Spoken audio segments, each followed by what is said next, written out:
तुझी प्रियाला प्रीत कळेना।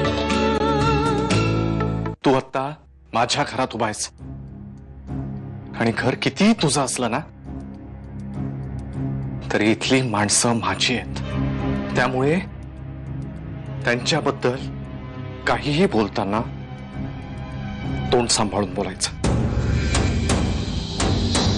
तसं तर तुला बरंच काही सांभाळावं लागेल अभिजित। मी आधीच म्हणालो मामींविषयी मला आदर आहेच आणि तो असणारच। मॉम गेल्यानंतर तिने मला खूप जपलंय, खूप प्रेम केलंय माझ्यावर। त्याचा फायदा तुला नाही मिळू शकत बाडी। आज माझ्याकडे इतका पैसा आहे की मी माझ्या मॉमच्या घरापेक्षा मोठा बंगला विकत घेऊ शकतो, पण नाही, मी घेणार नाही। मी याच घरात राहणार, म्हणजे मला नेहमी तुझ्या समोर राहता येईल आणि माझं आणि माझ्या मॉमचं घर माझ्या नजरेसमोर असेल। तू आणि ते घर मला नेहमी आठवण करून द्याल की मला काय करायचं। दोन टार्गेट्स आहेत माझ्यासमोर, एक तू आणि दुसरी तुझ्या लाडक्या ममा। सो माझी रूम कुठे आहे? आय नो हे घर जर असं छोटं आहे त्यामुळे कोणाला ना कोणाला आपली रूम सोडावी लागणारच। बिंगो, अभिजित पेंडसे, मी तुमच्या रूम मध्ये राहणार। तुम्ही प्लीज बाहेर झोपू शकता और तुमची दुसरीकडे कुठेतरी व्यवस्था करू शकता।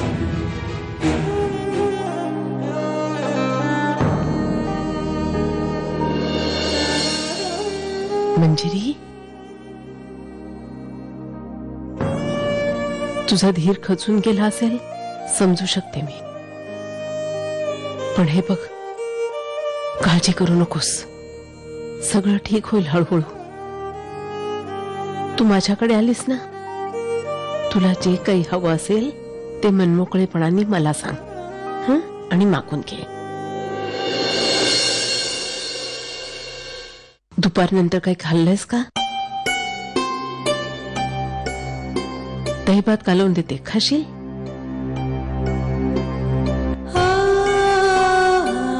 चल, दही भात देते, ये।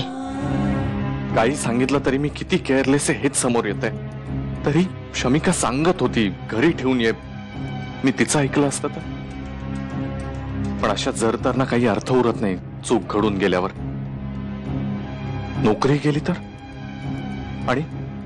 आणि ते पैसे तूच चोरलेस असं काहीतरी म्हणाले तर? ते सोड ग, जय इथे राहायला आलाय त्याहीपेक्षा मोठं टेन्शन आहे मला। ते 5 करोड मी एक सेकंदही विसरू शकत नाहीये।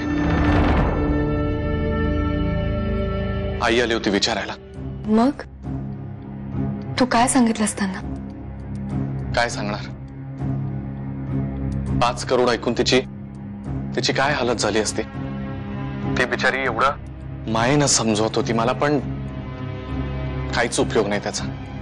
आपल्या आई वडिलांच्या सल्ल्याचाही उपयोग होत नाही। हे सिच्युएशन फार वाईट असते शमिका। या 5 करोडच्या नादात मी तुला विचारायलाच विसरलो, कोंडांनी सुरा धरला होता ना तुझ्या गळ्याशी। तू बरी आहेस? लागलं नाही ना कुठे? ऍक्च्युली हे बघ, तू काळजी करणार नसशील तर सांगते। नाही, सांग मला। अरे काय नाही, थोडासा कट आहे माझ्या गळ्याजवळ, म्हणजे खूप रक्त नाही येते, थोडस अगदी। तू काही काळजी करू नको। हे बघ मी काय म्हणते, हे सगळं सोडून दे, तू शांतपणे झोप आता। मी उद्या सकाळी घरी येईन, मग आपण बोलू। तुझा विश्वास आहे ना माझ्यावर? हो। Good night.